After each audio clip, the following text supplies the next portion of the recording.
The morning sun filtered through Denver International Airport's expansive glass windows, casting long geometric shadows across the polished floors. Detective gripped Rex's leather leash with practiced ease, the worn material familiar in his palm after countless hours of similar patrols. Rex, a purebred German shepherd with a coat the color of mahogany and charcoal, moved with the fluid grace of an athlete in peak condition. His muscular frame rippled beneath his short fur with each calculated step, his movements precise and intentional. The dog had been trained by the best K9 academies in America, but it was who had shaped him into an instrument of extraordinary precision. It was a typical Wednesday morning in April 2019. Spring had arrived in Denver, bringing warmer temperatures and the smell of renewal to the mile-high city.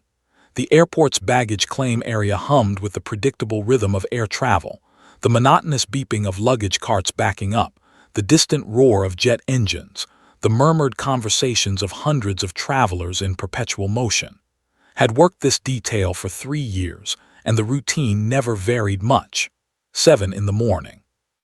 Coffee in hand, Rex by his side. They would patrol the baggage claim areas where drug traffickers most commonly moved their contraband, where desperate people made desperate choices, and where one mistake could have consequences stretching far beyond a single airport terminal. Was 42 years old, a veteran of the Denver Police Department with nearly 2 decades of law enforcement experience. His dark hair showed streaks of silver at the temples, badges of the stress and responsibility that came with the job. His brown eyes had seen things most people would never witness, experiences that had calcified into a kind of worn wisdom. He possessed that particular quality of experienced police officers, an ability to read situations others missed, to sense when something was off, when the universe was sending subtle signals that danger lurked beneath normal appearances.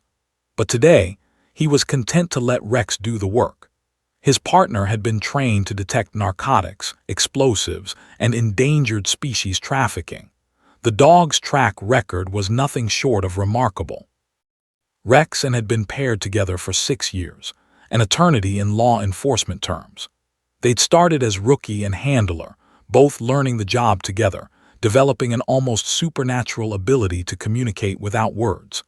Had learned to read every minute shift in Rex's body language, the way his ears perked up when a scent caught his attention, the specific angle of his tail that indicated heightened alertness, the subtle tensing of his muscles before an alert. For his part, Rex had learned to trust completely, to know that his handler would never put him in unnecessary danger, and that the treats and praise that followed successful detections came from genuine appreciation, not mechanical reward systems. The dog's accuracy rate was an astounding 99.8% across his entire 6-year career. 99.8. That meant that in thousands of patrols through crowded terminals, shipping centers, and residential neighborhoods, Rex had rarely made a mistake. He'd caught major drug shipments, discovered explosive devices before they could cause harm, and identified traffickers moving endangered species. His nose was essentially superhuman, or perhaps more accurately, superhero canine. A dog's olfactory system was roughly 10,000 to 100,000 times more sensitive than a human's, depending on the breed and training. Rex's system had been refined through scientific breeding and intensive training until it operated at peak efficiency. The dog could detect a single drop of liquid in an Olympic-sized swimming pool. He could identify narcotics that had been vacuum-sealed, wrapped in plastic, and buried under other materials. His abilities bordered on the miraculous. This particular Wednesday morning felt like countless others. Hundreds of passengers shuffled through Denver International Airport, most of them preoccupied with their own concerns. Missed connections, delayed flights, the stress of travel. They dragged roller bags behind them, balanced children on their hips, and juggled carry-on luggage with varying degrees of success. The vast majority didn't even notice Rex moving through their midst. Those who did often smiled at the dog, wanting to pet him or ask questions about his work, unaware that Rex was performing serious law enforcement duties, and that his handler needed to maintain focus on the task at hand. Had learned to navigate the psychology of airport environments. People were predictable in their unpredictability. Criminals moved through airports with a particular kind of tension, a specific way of holding their bodies that was different from ordinary travelers. They were of security personnel, checked their luggage frequently, and displayed anxiety that went beyond the normal nervousness of air travel. Experienced handlers could read these signals, could sense the criminal element in a crowd of thousands. It was part intuition, part training, part the accumulated knowledge of decades spent observing human behavior at its most stressed and vulnerable. But on this particular morning wasn't anticipating anything extraordinary. He'd worked hundreds of routine patrols, and he'd learned to accept that the vast majority of them would yield nothing. That was the nature of the job. You showed up, you did your work, you went home. Occasionally, perhaps once or twice a year, something significant would appear. A major drug seizure, an explosive device. These were rare enough that they stood out in memory, but common enough that they kept the work interesting. Most days, though, were just routine. Walking, sniffing, observing, nothing particularly memorable. Rex's paws clicked against the polished airport floor in a steady rhythm. Click, click, click, click. A sound that had become almost meditative, too. The dog's breathing was steady and controlled, his focus unwavering. They'd worked together long enough that could navigate the terminal almost on autopilot, while his conscious mind drifted to the ordinary concerns of ordinary life. Whether he'd remembered to pay the electricity bill, whether his ex-wife had confirmed the date for his daughter's birthday dinner, whether the Broncos had a chance at making the playoffs this season. Carousel 4 loomed ahead. The conveyor belt rotated slowly, empty at this particular moment as airport staff prepared for the next incoming flight's luggage delivery. Had patrols this area hundreds of times.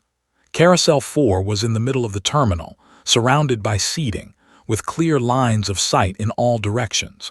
It was a predictable location, a route he knew so well that his feet could navigate it in his sleep. He had no idea that in the next few minutes, his entire life would change. He had no idea that Rex would alert on something that would trigger an investigation reaching across 5 states. He had no idea that a routine Wednesday morning patrol would become the stuff of legend in law enforcement circles, told and retold at academies and training centers, immortalized in case studies and documentaries. For now, in this moment, was simply a tired detective walking his dog through an airport on a spring morning, letting his mind wander to the mundane concerns of ordinary life. Rex, meanwhile, remained perfectly alert, his senses tuned to frequencies and information sources that human consciousness could barely comprehend. The dog's extraordinary nose was working overtime, analyzing thousands of scents per second, building complex chemical profiles, comparing them against the thousands of smells stored in his trained memory banks. As they rounded the corner approaching Carousel 4, something shifted in the air. The atmosphere itself seemed to change, though wouldn't fully realize it until the moment had already passed. The transformation happened in a fraction of a second, yet it seemed to unfold in slow motion. Rex's entire body went rigid, his muscles tensing as though struck by an invisible electric current. His ears, which had been in their relaxed position moments before, snapped upright with almost military precision. Every fiber of the dog's being seemed to vibrate with sudden awareness, like someone had flipped a switch from passive observation mode to active threat detection. Felt the immediate tension ripple through the leash, a tightness that traveled from Rex's collar directly into his palm, broadcasting a message in a language only he could read after 6 years of partnership. This was different, completely different. In 6 years of working together, had learned to distinguish between Rex's various modes of operation. There was the casual patrol mode, alert but relaxed, scanning for threats the way a security camera monitored a room. There was the heightened awareness mode, where the dog's attention focused intensely on a specific area but hadn't yet detected a confirmed threat. And then there was this, The absolute certainty mode, the moment when Rex's extraordinary nose had detected something definitive, something dangerous, something that required immediate action. The dog's nostrils flared with sudden, dramatic intensity, expanding and contracting as he inhaled deeply, processing massive amounts of chemical information through his olfactory system. His brown eyes locked onto a specific location with laser precision, carousel number 4, where a weathered brown leather suitcase sat abandoned on the moving belt. The bag wasn't particularly remarkable to the untrained eye. It was the kind of luggage you'd see dozens of times in any airport, worn at the corners, bearing the scuffs and scratches of travel. A faded travel sticker from somewhere in Latin America adhered to one side. To human eyes, it was utterly unremarkable. To Rex's nose, it was apparently screaming a silent alarm. The dog's body shifted and felt the change in weight distribution as Rex's muscles coiled like a spring beneath his fur. His tail, which had been moving in casual, rhythmic sweeps, went rigid, a pointed, aggressive posture that had seen maybe twice before in 6 years of partnership. Those 2 previous times the dog had been correct. Both times, dangerous materials had been discovered. Both times had learned that when Rex's tail went rigid like that, something serious was happening. "Easy boy," said quietly, though his own heart rate had begun to accelerate. He kept his voice calm and reassuring, a technique trained into every K9 handler. Never let the dog sense your panic, because dogs were extraordinary readers of human emotion and anxiety could cloud their performance. But inside, system was flooding with adrenaline, his brain already shifting from autopilot into mode. The mundane concerns about electricity bills and birthday dinners vanished completely, replaced entirely by the focused intensity required for potential threat situations. Rex's breathing changed. It became shorter, sharper, more deliberate, the focused respiration pattern of an athlete about to perform at maximum capacity. The dog's entire frame seemed to coil, every muscle contracting with purpose. Could feel the tension running through the leash like a live electrical wire. He'd felt this exact sensation only a handful of times in 6 years, and each time it had preceded something significant. Then Rex moved. The acceleration was explosive, a burst of raw canine power and determination that caught momentarily off guard despite his preparation. The dog lunged forward with the force of a guided missile, his muscular body propelling itself directly toward the weathered brown suitcase. But this wasn't a gentle nudge or a casual sniff. This wasn't Rex politely indicating that he detected something and awaiting further instruction from his handler. This was something far more dramatic and unmistakable.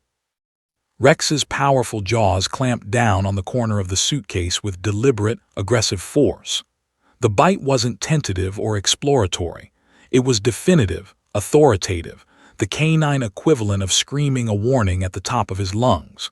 The dog's teeth sank into the leather material and heard the distinct sound of leather tearing, stitching popping.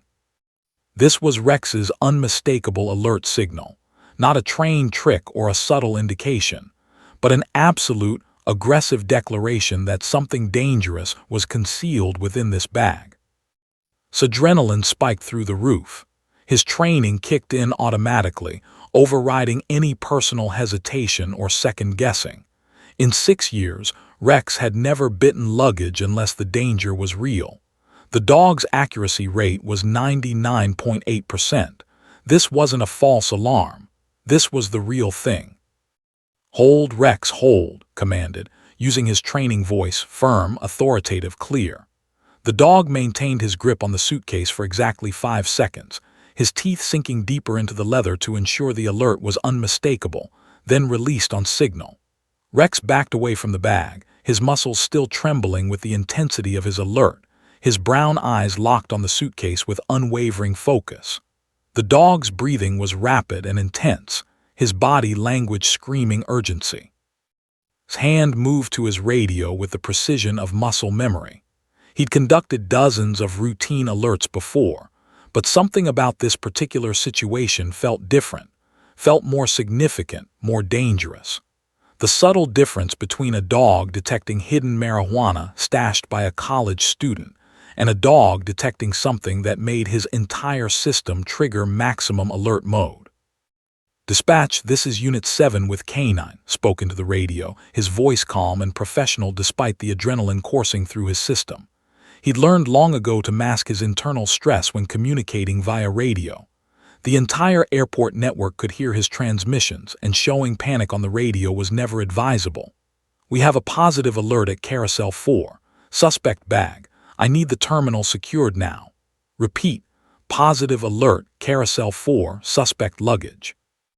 The words hung in the radio frequency for a moment before dispatch responded.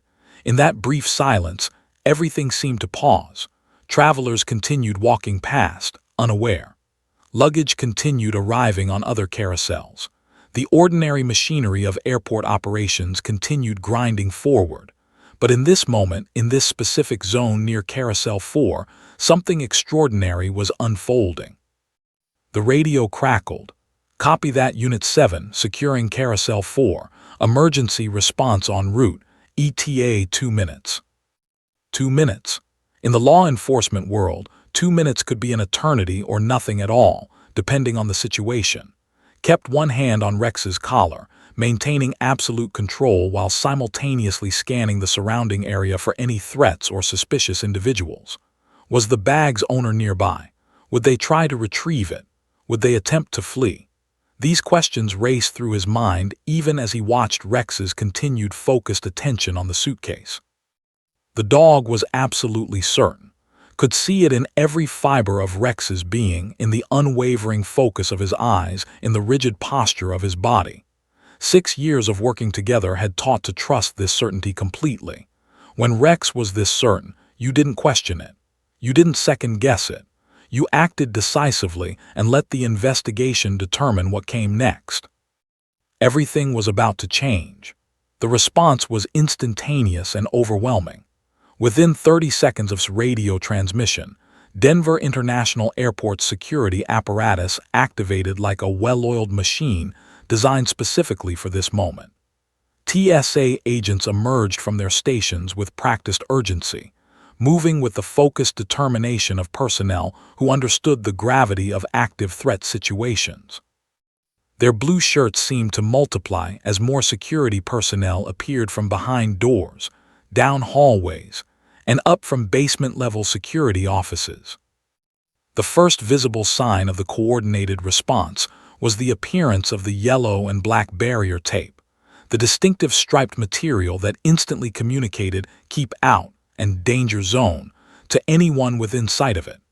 Airport security personnel unfurled the barriers with remarkable speed, creating a perfect perimeter around Carousel 4. The suitcase, still bearing the visible marks of Rex's teeth embedded in its leather surface, sat isolated under the harsh fluorescence of the airport's overhead lights like a museum artifact, except this was no museum, and this artifact was potentially lethal. Maintained control of Rex while keeping his eyes on the surrounding area. The dog remained absolutely focused on the bag, as though his extraordinary nose still registered the threat, and his training demanded that he maintain visual contact with the source. Other airport security personnel began to subtly redirect the flow of human traffic away from the cordon zone. A TSA agent approached a family with luggage and gently suggested they move to a different carousel.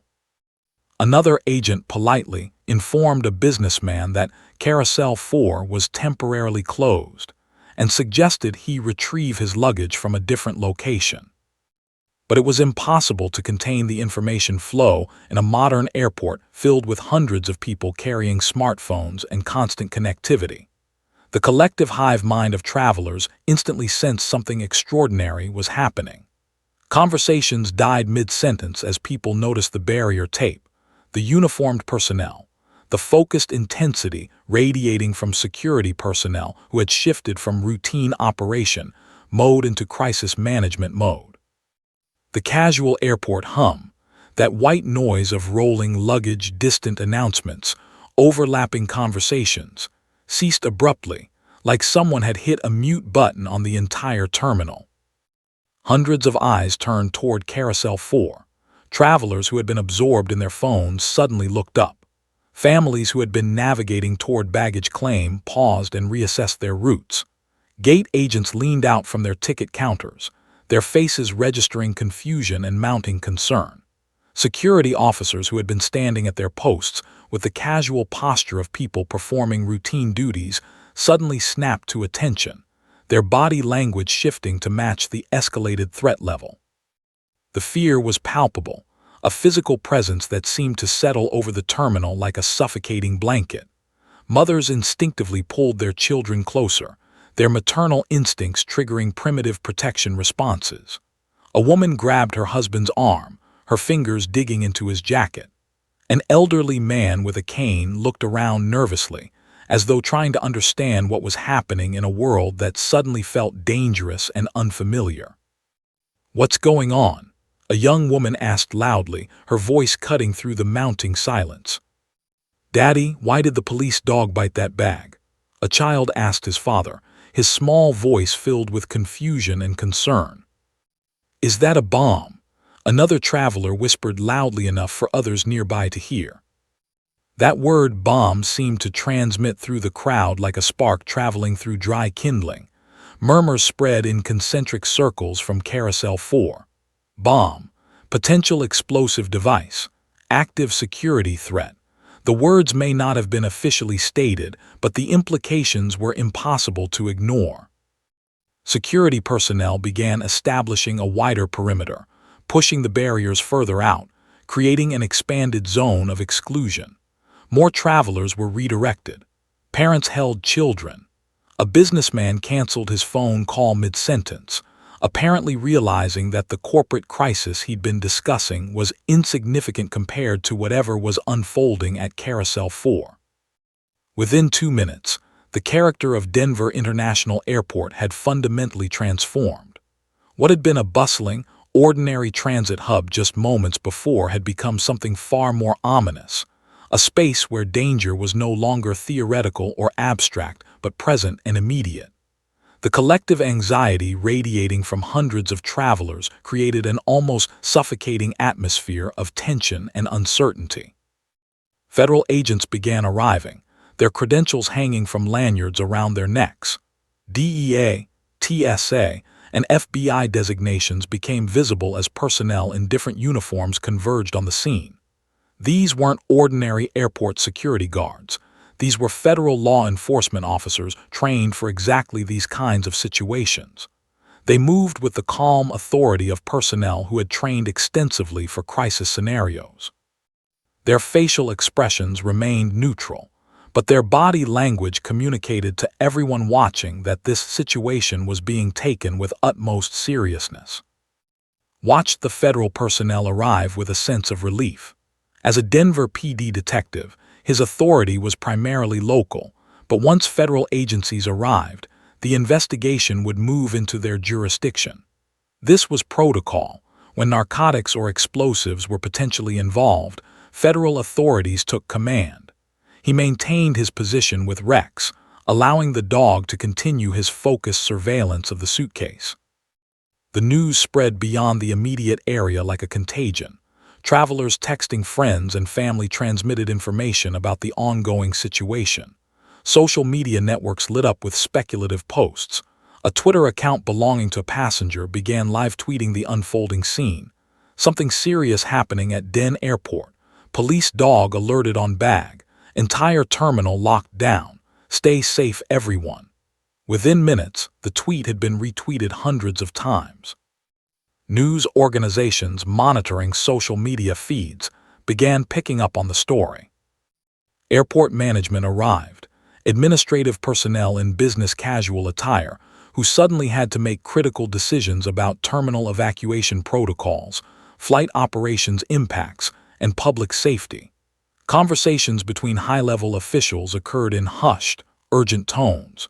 The implications of a genuine security threat extended far beyond the immediate area. Flight operations could be disrupted. Thousands of passengers could be affected. News helicopters might soon be circling overhead, broadcasting the situation to the entire region. The silence that had fallen over the terminal was the kind of silence that preceded something significant.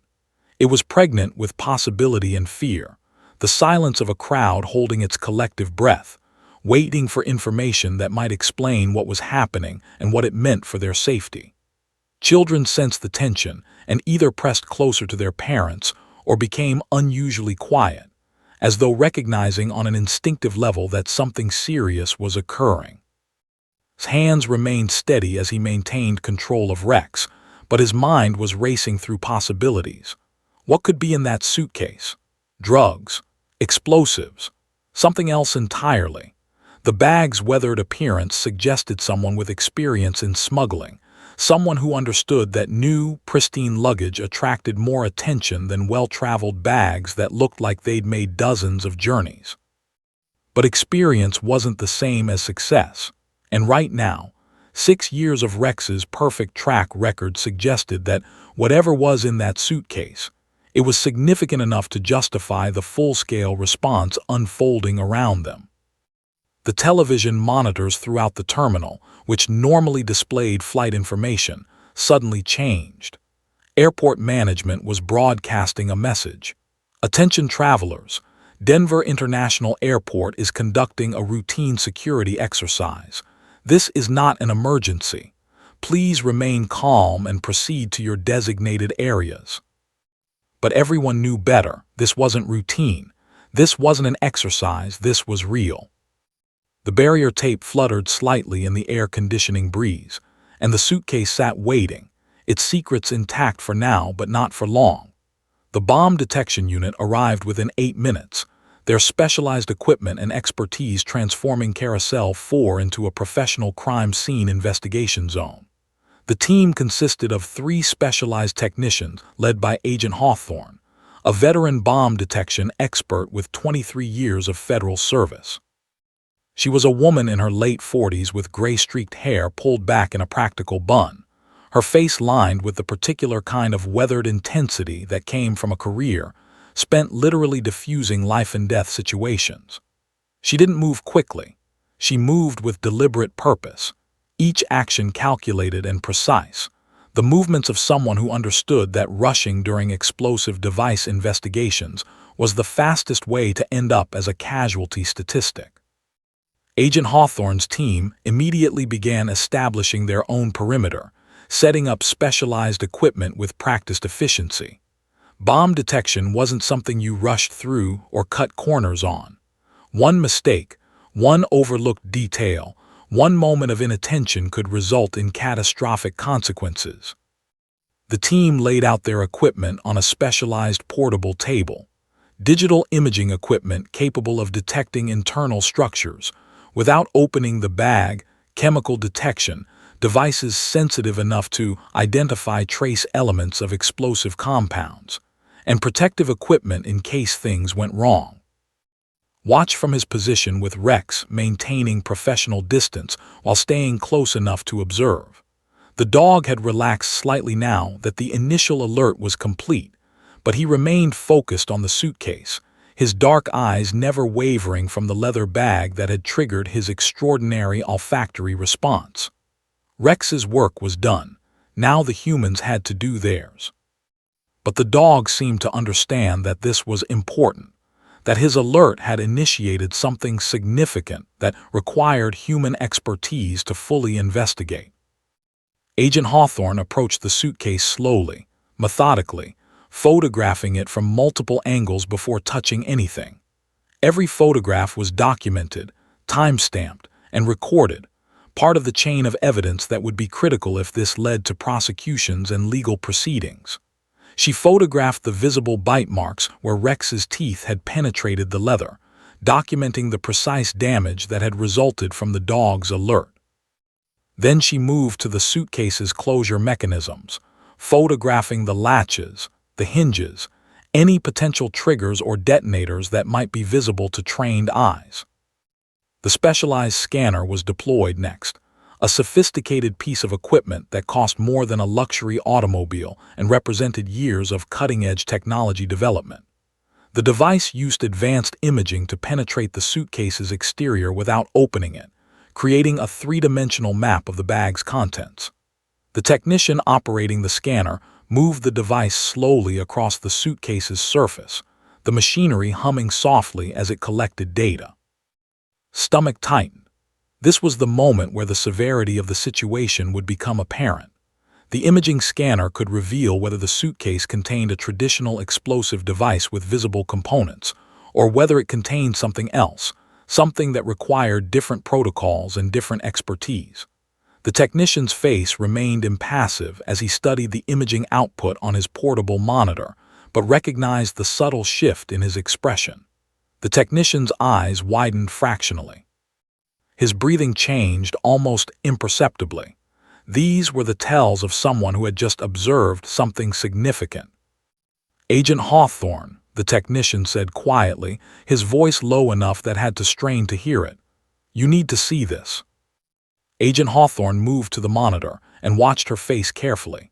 She was better trained at masking her reactions than the technician, but even experienced bomb detection experts couldn't completely hide their responses to significant discoveries. Her jaw tightened. Her eyes narrowed with focused intensity. She studied the imaging output for nearly a full minute without speaking, absorbing the information, processing the implications, considering what the scan was revealing about the suitcase's contents. "Chemical signature," she asked quietly, not taking her eyes from the monitor. "Preliminary analysis suggests multiple packages," the technician replied. "Consistent with narcotics.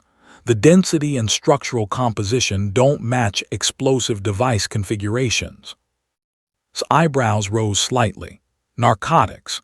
So Rex hadn't alerted on explosives, he'd alerted on drugs. This changed the investigation's character immediately. What had seemed like a potential bombing threat was now being reclassified as a major drug smuggling operation. It was still serious, still federal, still significant, but it wasn't a threat to the immediate safety of the terminal. The collective tension that had been suffocating the airport didn't dissipate entirely, but it shifted into a different frequency, from active immediate danger to major criminal investigation. Agent Hawthorne radioed information to the command center, her voice clipped and professional. "Preliminary scan indicates narcotics, not explosives. Appears to be multiple packages inside. Recommends standard narcotics protocols." She paused, then added, "This dog alert just cracked something big." She glanced at and Rex with a new appreciation in her eyes. A good drug bust was valuable, but a good drug bust that led to major trafficking investigations was career-making stuff for federal agents. Rex had just handed her a gift that could potentially advance her career and result in significant criminal takedowns. More federal agents arrived, DEA personnel this time, identifiable by their specific credentials and the particular energy they brought to the scene. Drug enforcement agents had a different presence than bomb detection specialists. Where the bomb techs moved with methodical precision and fear of catastrophic consequences, DEA agents moved with the hungry focus of predators who'd caught scent of prey. They conferred with Agent Hawthorne, exchanging information, discussing next steps, determining jurisdiction and protocol. Recognized one of the DEA agents, Special Agent Robert Torres, a contact he'd worked with on previous cases. Torres was a man in his 50s with dark skin and close-cropped gray hair, his face bearing the particular kind of hard-earned authority that came from 2 decades of narcotics enforcement work. Torres moved to and extended his hand.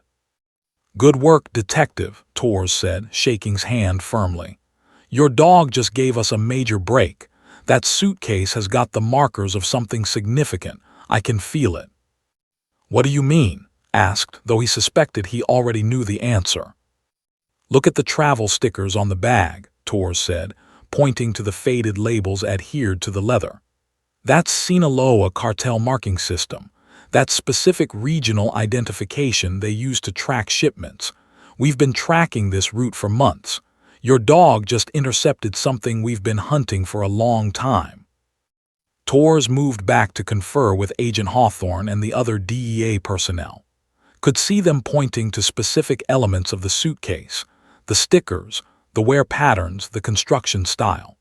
It was as though the bag itself was telling a story to trained investigators, revealing information about its origin, its handlers, its route through the criminal supply chain. The scanning equipment continued its work, building increasingly detailed images of the suitcase's contents. The technician began recording preliminary chemical signatures, preliminary density readings, preliminary structural compositions. They weren't opening the bag yet. That would come later in a more controlled environment with proper evidence handling procedures. But they were gathering information, building the investigative foundation that would guide the subsequent stages of the investigation. Other airport personnel began discussing operational impacts. Flight schedules would need adjustment. Some gates might be temporarily closed. Baggage operations would be disrupted. But these were administrative concerns compared to the significance of what had been discovered. Maintained his position with Rex, feeling the dog's quiet satisfaction at a job well executed. The dog had done exactly what he'd been trained to do. He detected a threat. He'd alerted clearly and unmistakably, and he'd initiated a chain of events that was now unfolding according to well-established protocols. Rex couldn't understand the full implications of what he'd discovered, but on some level, the dog seemed to recognize that his alert had mattered, that he'd done something significant. Agent Torres returned to and Rex one more time before moving back to the primary investigation. "That dog is a hero," Torres said simply. "I mean it. Whatever is in that bag, and wherever it came from, your dog just disrupted a major trafficking operation. The implications of this are going to ripple through multiple investigations and potentially multiple states." Nodded, allowing himself a slight smile as he ran his hand along Rex's head. The dog pressed his head into his palm, a gesture of affection that meant nothing to observers but everything to his partner's way of confirming that they'd worked well together, that they'd accomplished something meaningful. The investigation was just beginning. The real detective work, the interviews, the evidence analysis, the tracking of criminal networks, was still to come. But in this moment, as specialized equipment continued scanning the mysterious suitcase and federal agents huddled together discussing next steps, one thing was certain. Something significant had just occurred at Denver International Airport, and it had started with a police dog biting a suitcase. The suitcase was transported to a secure facility within Denver International Airport, a specialized evidence processing room located in the basement levels of the terminal, a space where law enforcement agencies could examine potentially dangerous materials without risking public safety. The room itself was designed for exactly these kinds of situations: reinforced walls, specialized ventilation systems, emergency containment protocols, and equipment for analyzing unknown substances. It was the kind of room that most airport employees didn't even know existed, hidden behind unmarked doors and accessible only to authorized personnel. Agent Hawthorne led the evidence processing team, her movements deliberate and methodical as she set up the examination parameters. The suitcase was placed on a specialized metal examination table under harsh fluorescent lighting that eliminated shadows and revealed every detail of the bag's surface. High-definition cameras were positioned at multiple angles to document every stage of the opening process. Every action that followed would be photographed, recorded, and documented with the meticulous attention to detail required for federal prosecutions. Special Agent Robert Torres stood to the side with two other DEA agents, their expressions revealing barely suppressed anticipation. Torres had worked narcotics enforcement long enough to recognize the markers of a major case, and those markers were all screaming loudly right now. The suitcase's construction suggested someone with experience in smuggling operations. The travel stickers indicated specific criminal organization involvement. The dog's alert suggested a significant quantity of narcotics. Dogs didn't alert this aggressively on small quantities, on amateur operations, on low-level street dealing. "Gloves," Agent Hawthorne said calmly, extending her hands. A technician placed fresh latex gloves onto her hands with the precision of a surgical nurse assisting a surgeon. Hawthorne flexed her fingers slightly, ensuring the gloves fit properly, then moved toward the suitcase. She examined the locks and latches carefully, photographing each one from multiple angles. There were no visible tripwire devices, no obvious signs of tampering with anti-tampering mechanisms. It appeared to be a straightforward luggage security system. She released the first latch with a soft click that seemed to echo through the room. Then the second, the third. Each latch released with measured precision, and with each release, the tension in the room increased incrementally. Everyone present understood that they were moments away from seeing what had triggered Rex's extraordinary alert, what had disrupted an entire airport terminal, what had initiated a federal investigation that could potentially reach across multiple states and multiple criminal organizations. Agent Hawthorne lifted the suitcase lid slowly, deliberately, her hands moving with the practiced caution of someone who had opened potentially dangerous containers hundreds of times before. The lid creaked slightly on its hinges as it swung open, revealing the interior of the bag. What lay inside stopped everyone in the room. Nearly 40 packages were carefully arranged inside the suitcase, each one meticulously wrapped in clear plastic wrap. The packages themselves were brown rectangles, roughly the size of small novels, stacked with precision that suggested professional organization. To the untrained eye, they could have been anything: books, clothing, innocuous travel items. But to trained law enforcement personnel, they were instantly recognizable as drug packages. The specific size, the specific weight distribution suggested by how they were stacked, the professional wrapping technique, all of these elements screamed narcotics smuggling. "Jesus," one of the DEA agents whispered, his voice barely audible. Agent Hawthorne reached for one of the packages with careful precision, lifting it slightly without removing it from the suitcase. She examined it from multiple angles, photographing it extensively before setting it back down with deliberate care.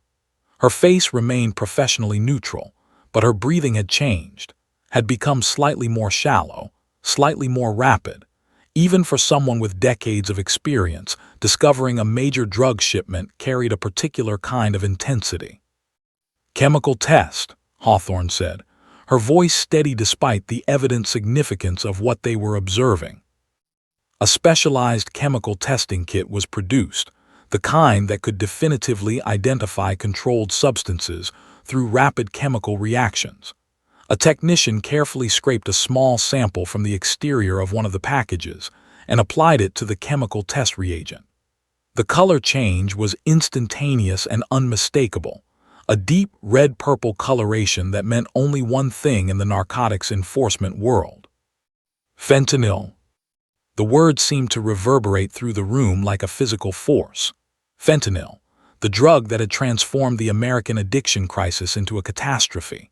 Fentanyl, 50 to 100 times more potent than morphine. Fentanyl, the pharmaceutical opioid that had become the poison of choice for traffickers because of its extraordinary potency and the astronomical profit margins it generated. A quantity of fentanyl that would fit into a briefcase could kill thousands of people. Agent Torres moved closer to the suitcase, his eyes widening as the implications became clear. "All of them?" he asked Hawthorne quietly. "We'll need to test each one to be certain," Hawthorne replied, her professional tone barely masking the significance of what they were observing. "But based on the uniform packaging, the consistent structure, and the initial test result, I would estimate we're looking at nearly 10 pounds of fentanyl distributed across these packages." 10 pounds. The number hung in the air like a death sentence rendered in pharmaceutical form. "Street value?" Torres asked, though he probably already knew the answer. "Minimum $2 million, Hawthorne said. "Potentially closer to $3 million depending on distribution network and current market pricing. This isn't a courier operation. This is a major trafficking shipment.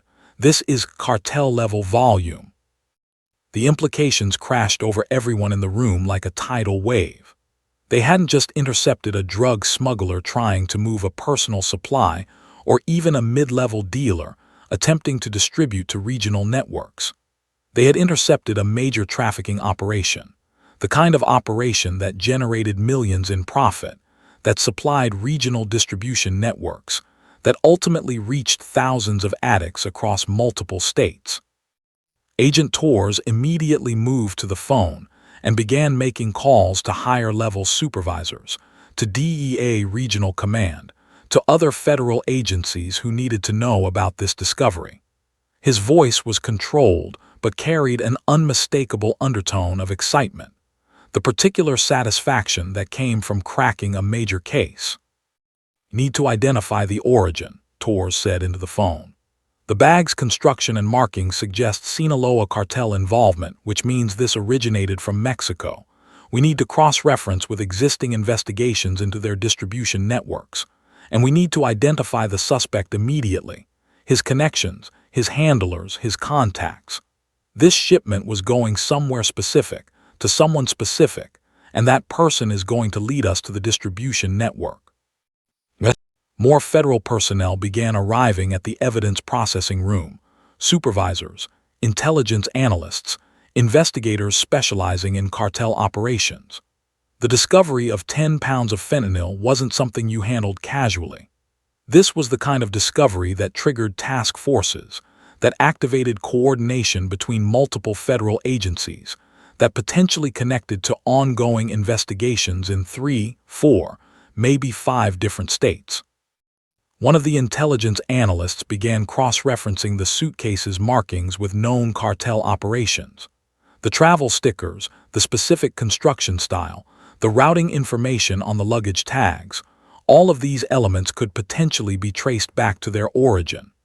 The analyst's fingers flew across keyboard keys, searching databases, comparing information, building connections.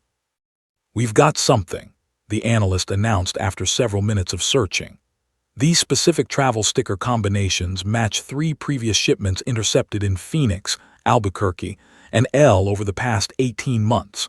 All of them tested positive for fentanyl. All of them were traced back to the same cartel distribution center in Sinaloa. This isn't a one-time operation. This is an ongoing trafficking corridor that's been functioning for at least a year and a half. Agent Torres' expression transformed into something more intense, more focused. "Pull all related files," he commanded. "Cross-reference every investigation, every surveillance report, every informant tip that might connect to these operations. We've got a thread here, and if we pull it carefully, we might unravel an entire trafficking network." The atmosphere in the evidence processing room had shifted from investigative intensity to something more urgent, the particular energy that accompanied major criminal breakthrough moments. What had started as a routine airport security patrol with a police dog had evolved into something far more significant: the discovery of a major trafficking operation, the intersection of multiple federal investigations, and potentially the beginning of a coordinated law enforcement response that could impact criminal organizations across multiple states. Agent Hawthorne continued photographing and documenting each package with meticulous precision. Every angle, every detail, every element of the suitcase's contents was being recorded for the evidence chain. The specialized equipment in the room continued its work, building an increasingly detailed profile of what they'd discovered. One of the senior DEA supervisors who had just arrived stared at the open suitcase filled with carefully wrapped packages of fentanyl and slowly shook his head. "This is going to be big," he said quietly. "This is going to reach a lot further than just this one suitcase. This is going to connect to multiple operations, multiple jurisdictions, probably multiple organizations if we dig deep enough. And it all started because a dog bit a piece of luggage."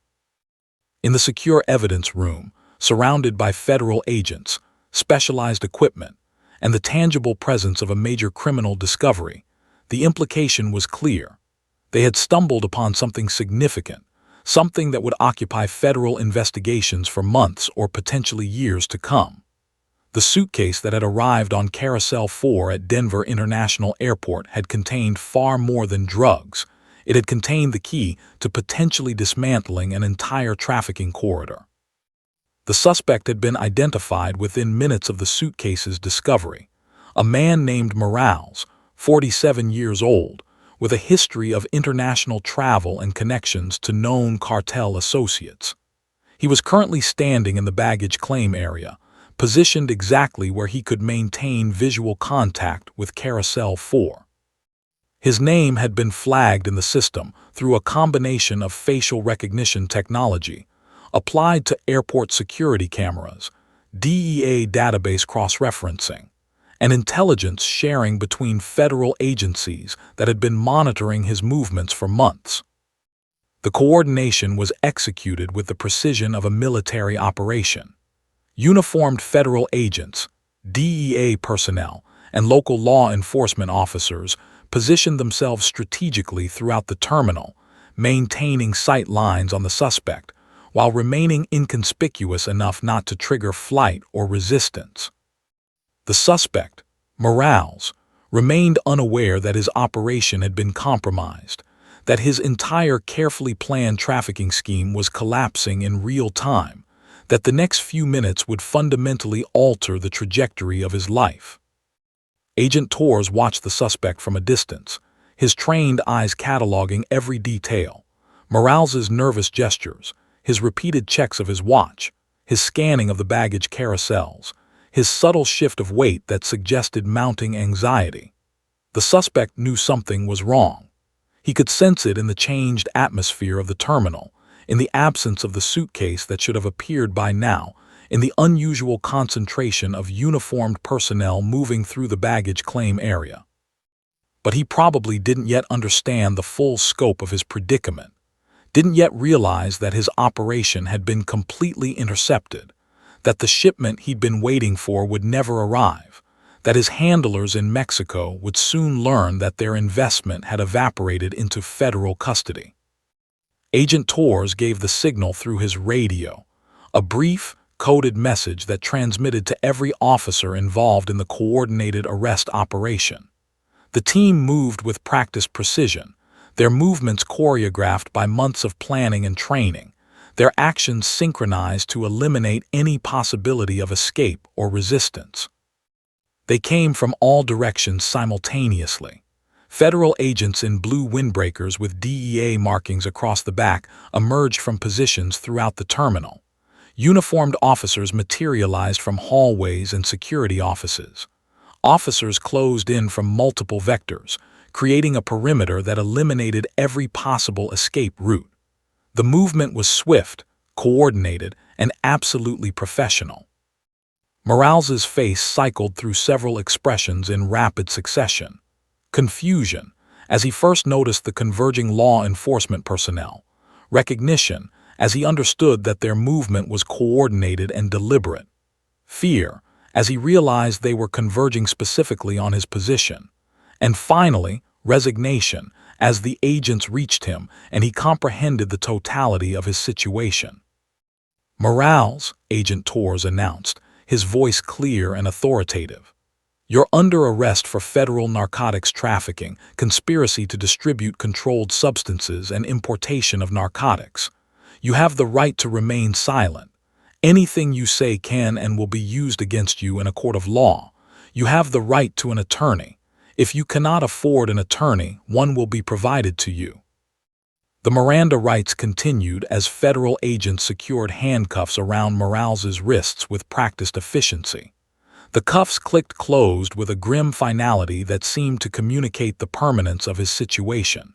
His hands, which had been free moments before, were now secured behind his back. His freedom, which had existed in full measure seconds earlier, was now completely restricted. In the span of approximately 90 seconds, Morales had transitioned from a free man waiting for a crucial shipment to a federal prisoner facing charges that carried mandatory minimum sentences measured in decades. The arrest itself became a spectacle that rippled through the terminal with immediate intensity. Hundreds of travelers instantly recognized that something significant was occurring. Cell phones appeared in hands throughout the baggage claim area. The public arrest of someone in handcuffs, flanked by federal agents, was exactly the kind of event that people recorded and transmitted across social media networks with remarkable speed. "They're arresting someone," a woman standing nearby said loudly, her observation apparently directed at her traveling companions, but actually functioning as a broadcast to everyone within earshot. "That's the guy with the bag," another traveler said, their recognition apparently based on proximity to the earlier alert zone. "That's the guy whose suitcase the dog was biting." Social media feeds began updating in real time. Twitter posts, "Just witnessed arrest at Den Airport. Federal agents took someone into custody in baggage claim. Connected to earlier dog alert." Instagram stories showed video of the arrest from various angles. Facebook posts began appearing. "Something major just happened at Denver International Airport." The news networks monitoring social media feeds and police scanners began picking up on the arrest within minutes. Journalists who had been pursuing information about the earlier dog alert suddenly had visual confirmation that something serious had indeed occurred. News helicopters were already in the air, having been monitoring police activity since the initial reports of the K-9 alert. The footage of federal agents arresting Morales would be on the evening news, would be featured in national broadcasts, would become part of the permanent record of this extraordinary day. Morales was led through the terminal in handcuffs, his face a mixture of shock and crushing defeat. His eyes occasionally met other people's gazes, and in those moments, his expression seemed to communicate the magnitude of his realization. Everything he'd worked for, everything his handlers had invested in, everything that represented months of careful planning and coordination, had just evaporated because a dog had bitten a suitcase. As he was being escorted toward the federal holding area, Morales's eyes made contact with and Rex, who were still positioned in the baggage claim zone. For a fraction of a second, Morales stared at the dog, at the German shepherd whose extraordinary nose had detected the narcotics he'd believed were perfectly concealed. There was no anger in that stare, only the crushing acknowledgement of defeat delivered by an animal's olfactory capabilities. The booking process that followed was thorough and methodical. Morales was transported to the federal holding facility, where he was photographed, fingerprinted, and processed according to federal law enforcement protocols. His personal possessions were and secured. His background was reviewed by federal prosecutors who were already beginning to build the case against him. His immigration status was confirmed. He was a Mexican national on a travel visa, which complicated his legal situation significantly and likely sealed his fate regarding deportation once he served his sentence. Within 2 hours of his arrest, Morales was seated in an interrogation room with federal prosecutors and DEA agents present. The room was sparse: a metal table, uncomfortable chairs, a recording device documenting every word for the official record. Agent Torres sat across from him, his expression neutral but his eyes carrying the weight of 2 decades of narcotics enforcement experience. "You understand that you're looking at 20 to 30 years minimum," Torres said quietly. "We've got the shipment. We've got your identification tied to the suitcase. We've got surveillance footage of you tracking the bag, waiting for it to arrive. We've got communications with your handlers in Mexico. The evidence is comprehensive and devastating." Morales said nothing, his expression hardening into the particular kind of resigned acceptance that came with the realization that his situation was irrevocable.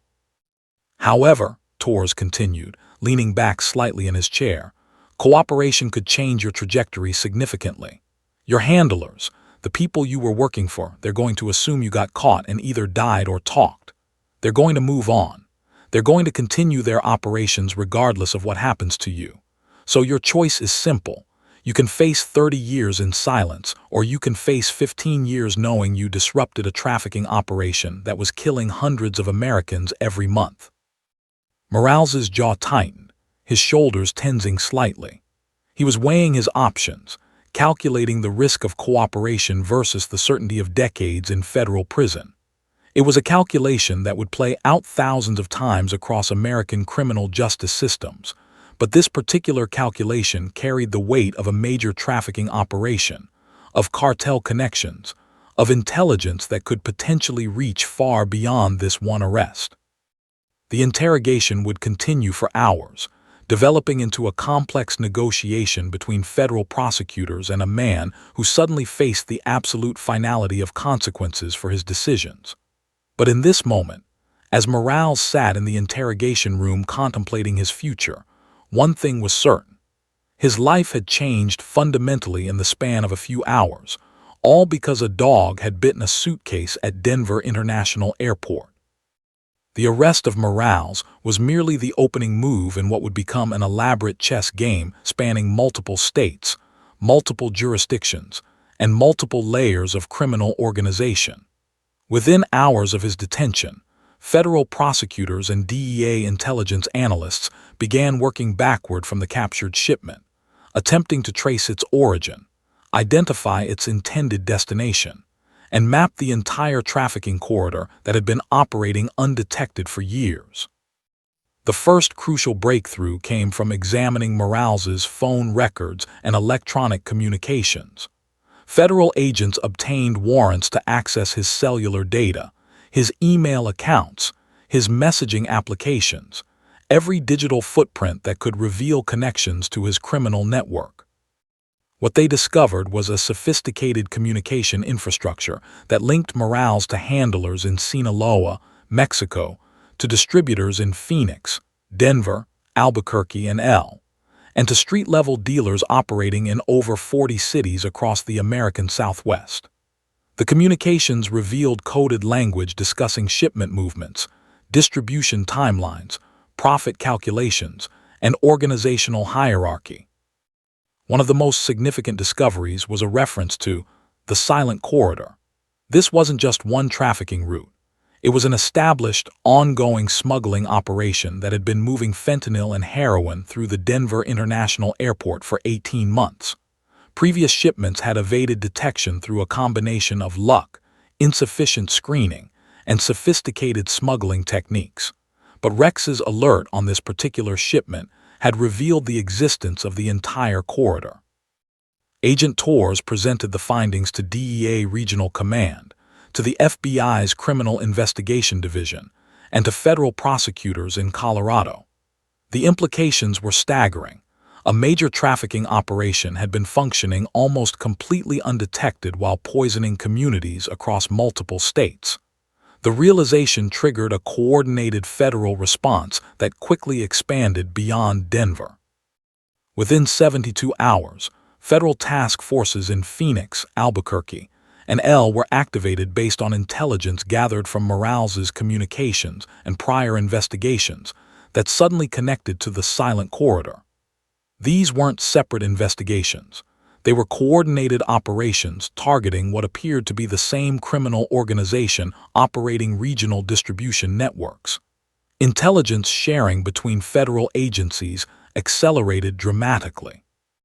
Information that had been compartmentalized in separate investigations suddenly flowed between agencies, revealing connections and patterns that had previously been invisible.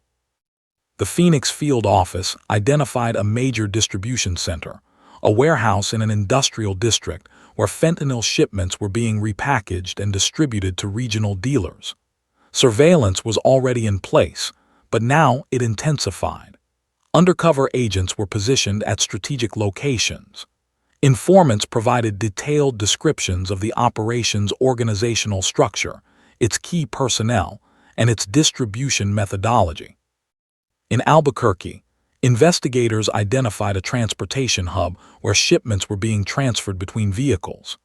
They discovered that the operation employed a rotating fleet of couriers who moved shipments across state lines using sophisticated routing systems designed to avoid detection. By analyzing traffic patterns, surveillance footage, and phone records, Agents began identifying individual couriers and the specific routes they traveled. In federal agents located what appeared to be a major processing center, where incoming shipments from Mexico were inspected, tested, and prepared for distribution across the United States.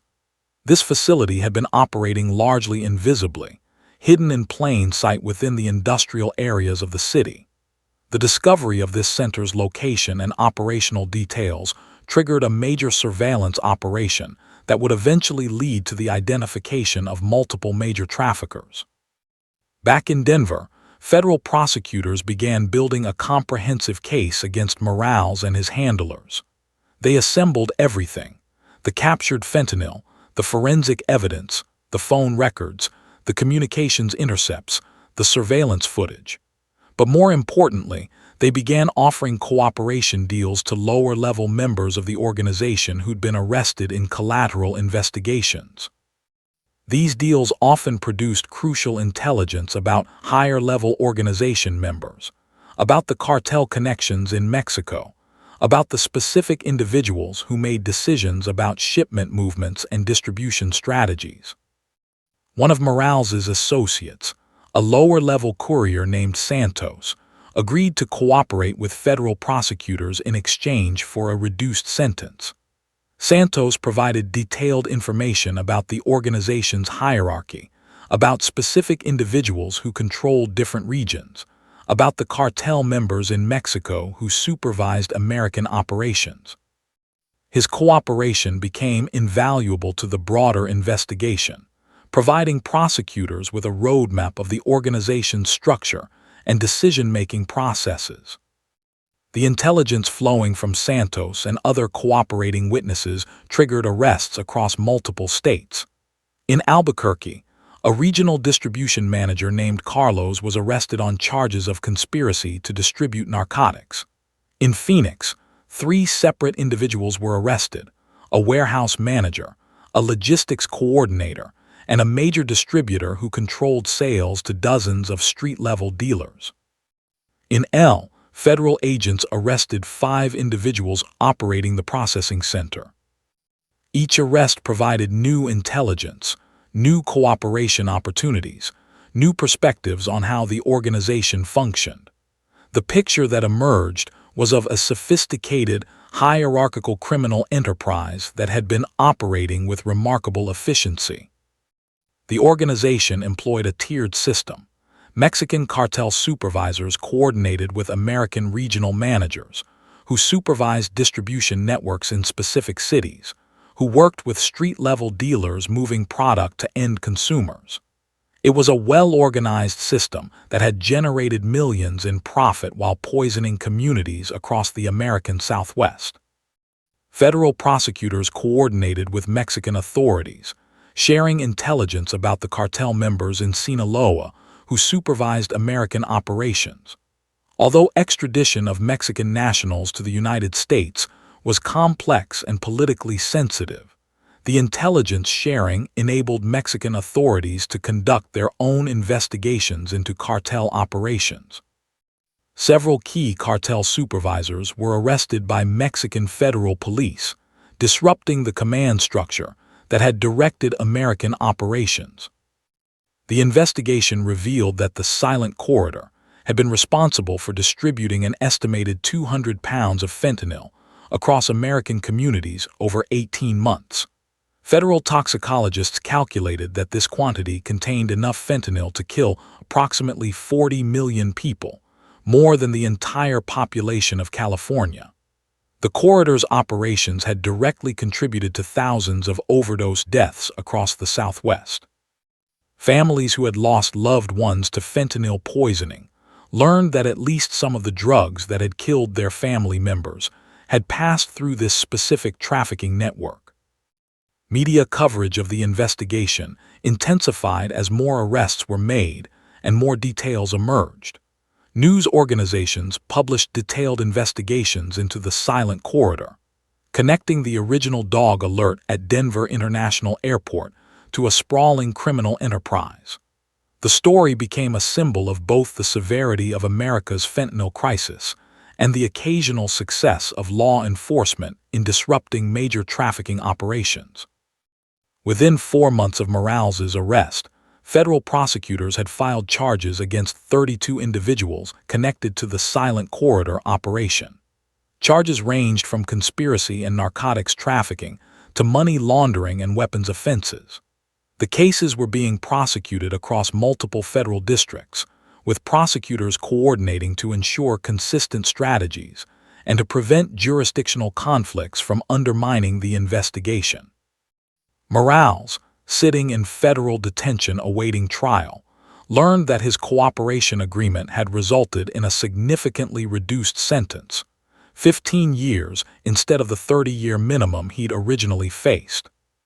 But he also learned that his cooperation had triggered investigations that resulted in the arrest of 12 additional organization members, the disruption of a major trafficking corridor, the seizure of millions in cartel assets, and the prevention of an incalculable number of fentanyl-related overdose deaths. Intelligence analysts estimated that the disruption of the Silent Corridor would prevent approximately 5,000 to 10,000 overdose deaths annually in the affected regions. The mathematical calculation was grim but necessary. Each kilogram of fentanyl seized potentially prevented dozens or hundreds of deaths.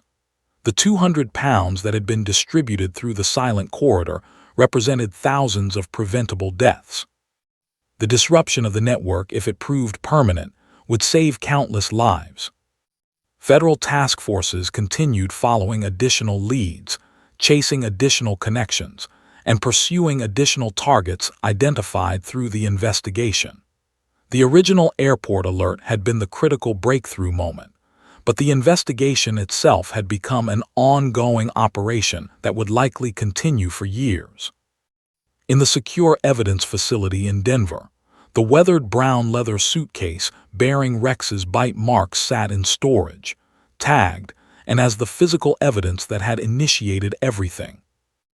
It would eventually be displayed at federal law enforcement training centers, used to teach new agents about the importance of K-9 units, about the sometimes unpredictable nature of major criminal breakthroughs, and about how a single alert could trigger investigations that reached across entire criminal organizations.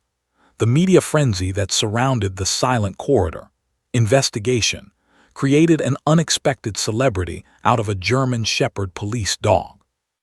Within days of Morales's arrest, news organizations across the country were running stories about Rex, the dog whose extraordinary nose had detected a major drug trafficking operation.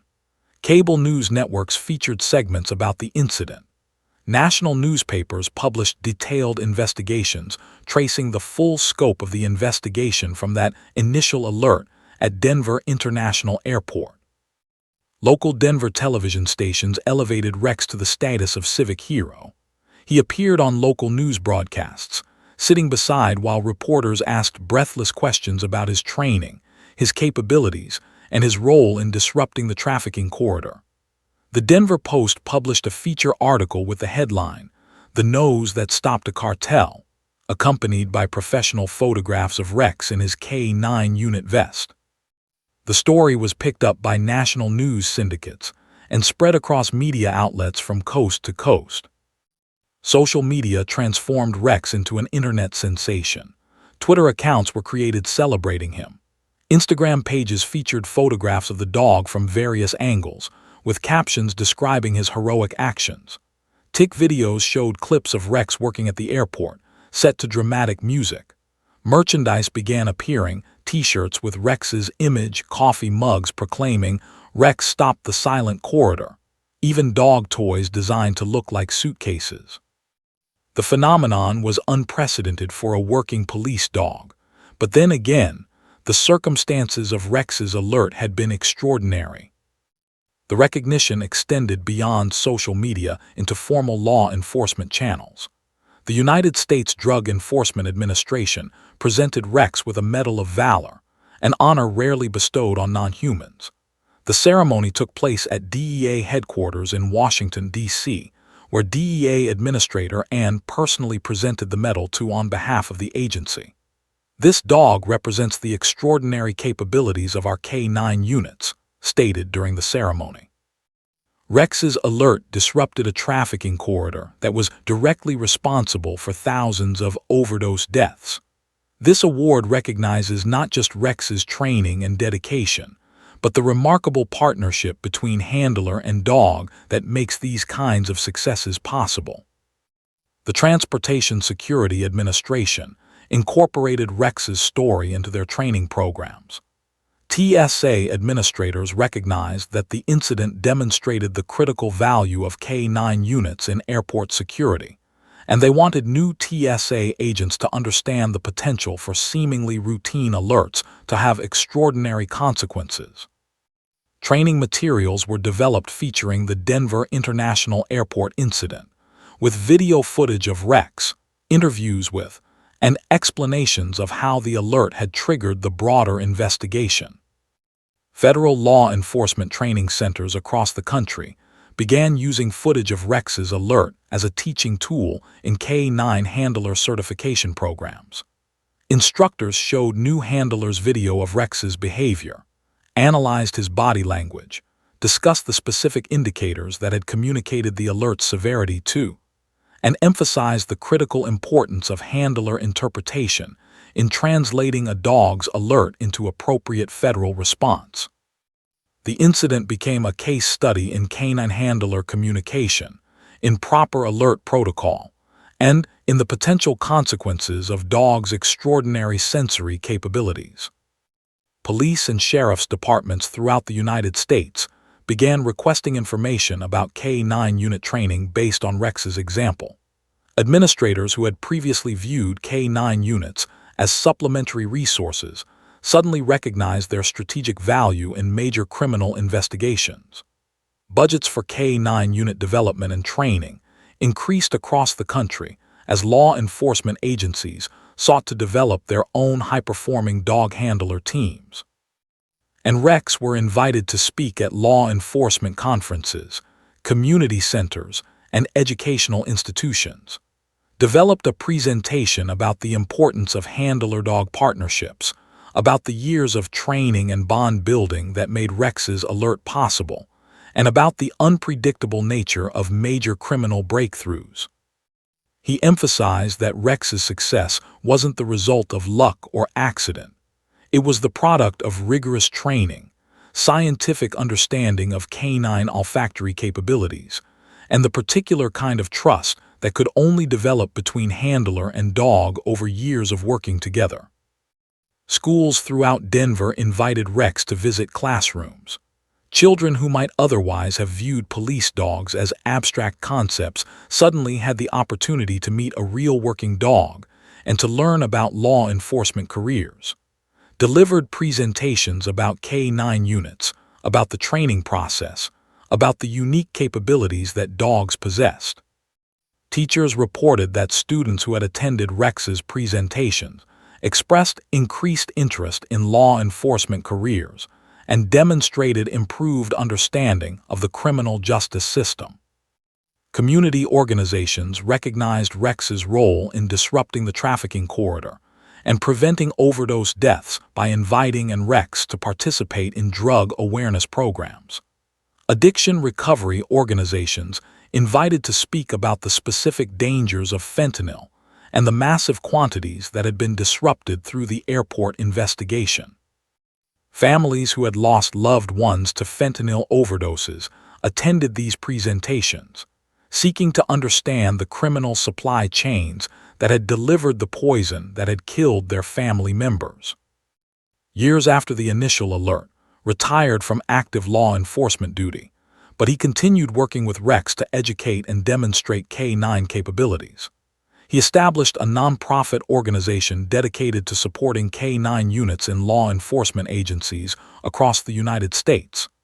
The organization provided training resources, equipment assistance, and educational materials to help law enforcement agencies develop high-performing K9 teams. The organization was funded in part through donations from individuals who had learned about Rex's story and wanted to support similar programs.